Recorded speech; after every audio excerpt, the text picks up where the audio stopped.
Every time I've sat down to paint at night, which has been one, maybe 3 times a week in the past year, at the end of it, when I get up and get ready to sleep, it's almost always felt like a part of me has left my soul and that all of a sudden I'm more incomplete than I was when I started.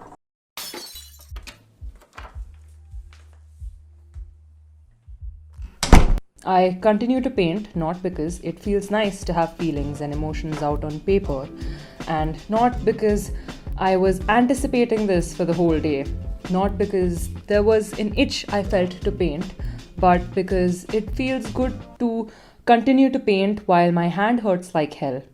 It feels good staying up till 4, knowing very well that I'm going to regret it, knowing very well that I'll feel this weird guilt and shame for not waking up on time. In fact, I'll feel it to the point that it will engulf me for the rest of the next day. But that makes me, in some twisted way, feel good, feel better. Self-sabotage, they call it. We are known for this.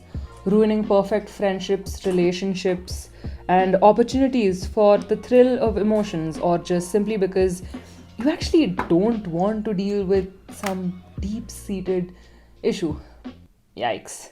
It comes in various forms, sharing memes that on the surface are harmless but actually in reality are just a very explicit indication of how low of a regard you hold of yourself and depreciate yourself.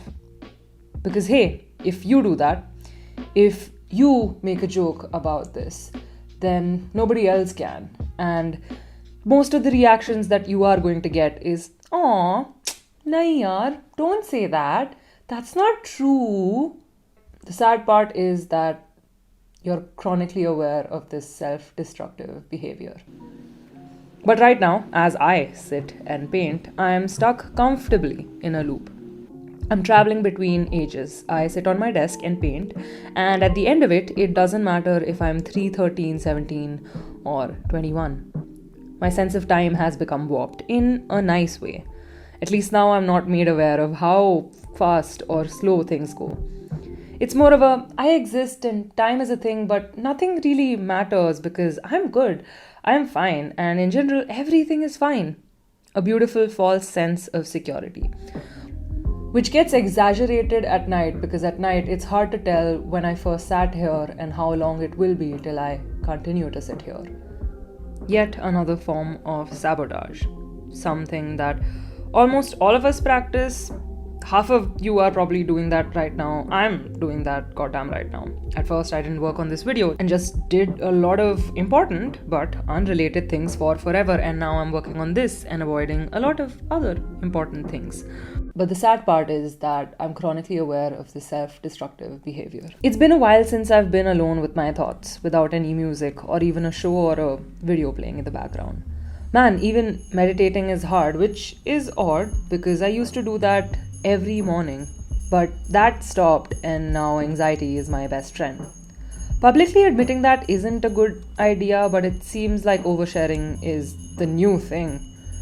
I saw a meme about it the other day, of course a very self-deprecating one. But it's like when you start oversharing, it's impossible to stop, and 3 hours later, you stop because guilt just washed over you. And the sad part is that you're chronically aware of this self-destructive behavior. Painting in general has been a form of escape for me, especially at night. I don't want to believe that that's why I do it, but at this point it might as well be.